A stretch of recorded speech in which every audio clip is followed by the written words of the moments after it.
have the new Bentley Continental GT behind us. As you know, I used to have one of these, the previous generation. This is the brand new one.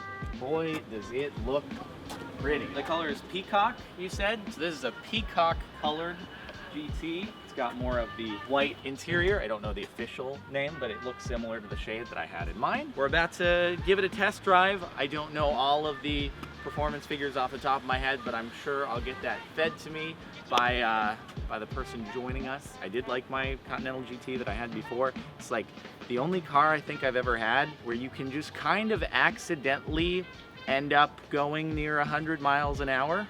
And it just doesn't, you're like, oh wait, I thought I was going like 50 miles an hour. It's just so smooth, so luxurious. It's nice. So, let's get rolling. All right, should be good. Oh man, the screen flipping around. Startup. That's the coolest thing. There we go.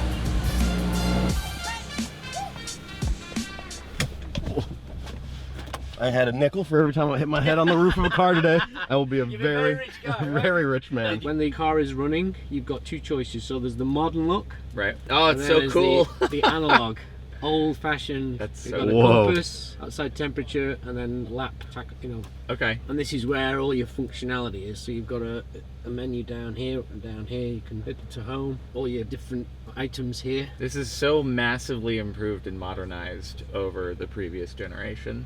It's like it's some real 21st century. Yeah. So when the ignition is turned off, It automatically switches just to the wood. That's so cool. That must have been a trick to engineer. yes. My goodness.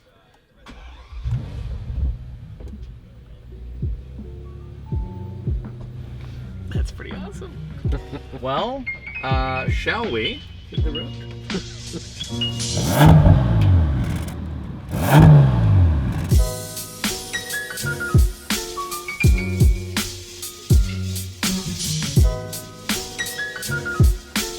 Car is pretty quick. 0 to 63.6.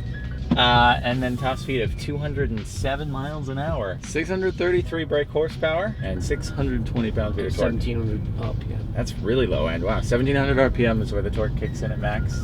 That's pretty wild. So you guide me along so far. Very smooth as I remember it from the previous one. Anything's worth highlighting? One thing I do like about this, when you put it into sport mode when you're driving, the actual suspension hardens up, but it also gives it the nice pop sound. Oh, from the exhaust. Yeah, That's nice. What are the different driving modes? Because on my old one, I would have the 5 different suspension firmness so there's settings. just 4. Well, it's just 4 on this. So Okay. you've got the sport mode, the Bentley mode, then the comfort mode, which is a little bit more sort of I wouldn't say wallowy, but it's just a little bit more softer. Yeah. And then you've got the custom mode, which is basically you can set it to however you want.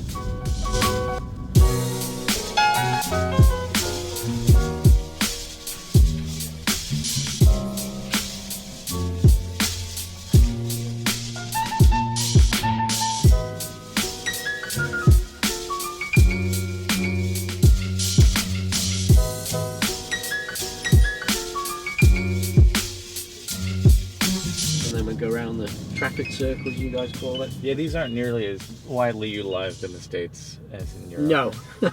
I think a lot of people panic when they see him. They're No, like, what do we exactly. do? Yeah, exactly. We're not used to this. Even though supposedly they reduce accidents tremendously. I have one out by where I live in Arizona, and they get quite confused.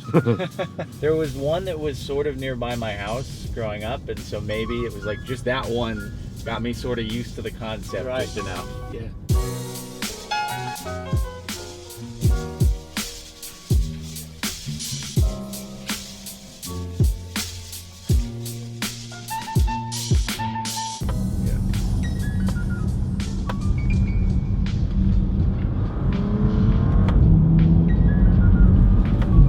Well, that is a snappy shift right there.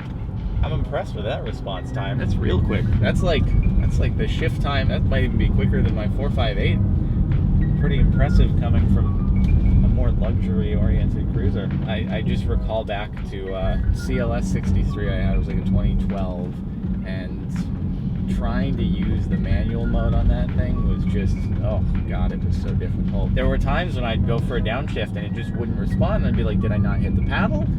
Try it again, and then it would clunk down 2 gears to a horrible noise, and it was just like, all right, I shouldn't do this, and there would be delays and all this. And so that's sort of the impression that I got off of a more luxury-oriented car trying to do the manual mode. And it's very nice that this is very, very, very responsive. There's no permanent manual toggle though. It's just you can override with the paddles when you want. Yes. And it'll swap back. Okay. Yeah. I assume it has the adaptive cruise control, but does it have steering as well? Yes. Okay. Yeah. Getting closer and closer to having that full automation in cars. Yes, full autonomous. I mean, I very much enjoy driving, but there are times when I'm stuck in LA traffic and I enjoy nothing more than just letting the car do the work. Yes.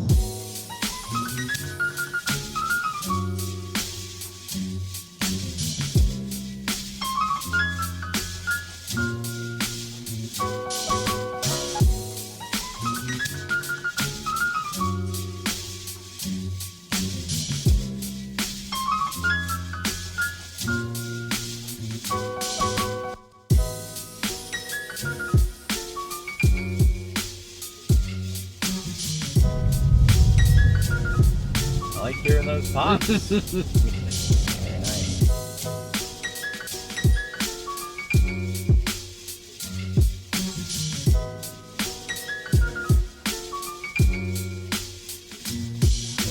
Well, you can do whatever you want, and then I'll park it up.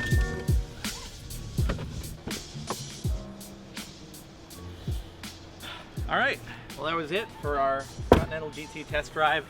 Weren't able to get really up to speed because we got stuck behind a few trucks, but you know, this is a car that's more meant for luxurious cruising anyway, not like super duper vroom vroom. But that said, it's obviously extremely powerful with over 600 horsepower. All in all, good stuff. It's as I remember it, plus a little bit better. The steering feel seemed a little bit easier to point it exactly where you wanted it on the road a little. It's still very soft and easy to move the wheel. It's hard to describe. I've never been very good at describing steering feel. I think styling wise, it's just so nice. It obviously looks like a Continental GT, but the improvements that they've made, little changes here and there, it's a real pretty thing. It's funny, these days, oftentimes when I see a successor to an existing car model, I'm always a little torn about the redesign if I liked the original one to begin with. This one though, when I saw it, I was like, yeah, they did good. They did real good. It's a very nice color. I'd probably go for a black interior just because obviously, you know, you can get a little bit of dirt buildup when it comes to the lighter stuff, but not bad. Pretty thing, drives super well, super smooth, pretty much what you would expect.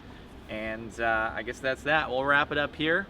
Appreciate Bentley being accommodating when I came early, and that'll be it. We'll wind the video down there. Have a good one. Stay tuned. More car stuff coming from Pebble Beach.